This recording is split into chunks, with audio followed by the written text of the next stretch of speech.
क्या आप जानते हैं कि हाल ही में भारत सरकार ने एक ऐसा कानून पास किया है जिससे ड्रीम 11, एमपीएल, ज़ूपी जैसे बड़े गेमिंग एप्स को अपने पैसे वाले गेम बंद करने पड़े हैं।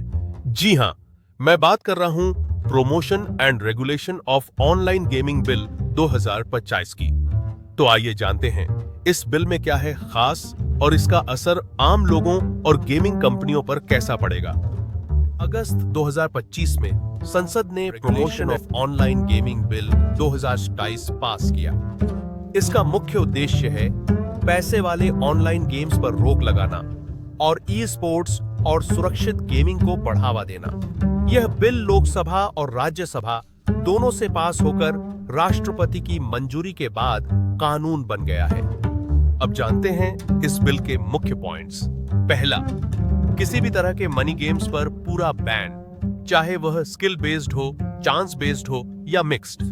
तो ऐसे गेम्स का विज्ञापन और पेमेंट ट्रांजैक्शन पूरी तरह से प्रतिबंधित कर दिया गया है। तीसरा, सरकार एक नेशनल ऑनलाइन गेमिंग अथॉरिटी बनाएगी जो गेम्स का रजिस्ट्रेशन, रेगुलेशन और मॉनिटरिंग करेगी। चौथा, इस बिल में ई स्पोर्ट्स, शैक्षिक और सामाजिक गेम्स को बढ़ावा देने की बात कही गई है। अगर कोई इस कानून का उल्लंघन करता है तो उसके लिए सख्त सजा तय की गई है।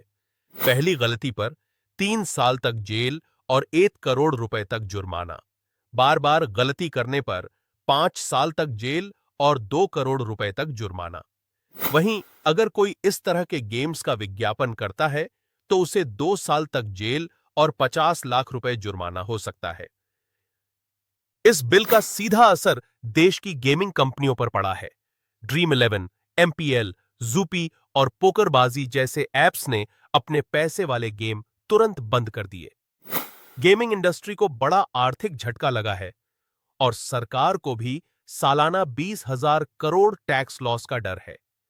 लेकिन पॉजिटिव साइड यह है कि इस बिल के जरिए अब भारत में ई स्पोर्ट्स और सुरक्षित ऑनलाइन गेमिंग का नया रास्ता खुलेगा। तो दोस्तों, ऑनलाइन गेमिंग बिल 2022 एक बड़ा कदम है जो युवाओं को लत और जुए से बचाने के लिए बनाया गया है। सवाल यह है कि क्या यह बिल गेमिंग इंडस्ट्री को नुकसान पहुंचाएगा या भारत में एक नई ई स्पोर्ट्स क्रांति लाएगा? आपका क्या सोचना है? हमें कमेंट करके जरूर बताइए। और हां, अगर यह वीडियो जानकारीपूर्ण लगी हो तो लाइक, शेयर,